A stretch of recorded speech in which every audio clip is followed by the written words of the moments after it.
question is for Eric Bowe. Are there any basic tasks that are much harder or easier to do in space?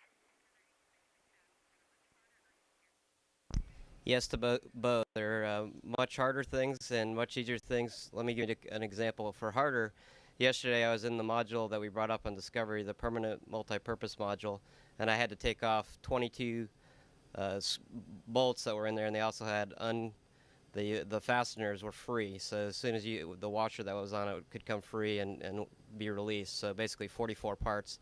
On Earth, you could just take a drill, do all those, let the screws sit there, but in space they would actually float away, and those pieces would get lost, might get stuck somewhere. So that task makes it much harder because every one of them you have to make sure that you pull it off by hand and stick it into a bag so that it doesn't get lost.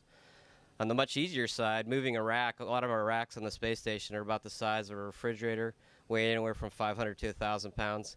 You can pick that out and move it with one person and move it around from place to place. You know, like moving a piano on the ground is usually considered a very difficult task in space. If you had a piano up here, it'd be significantly easier moving it from point A to point B.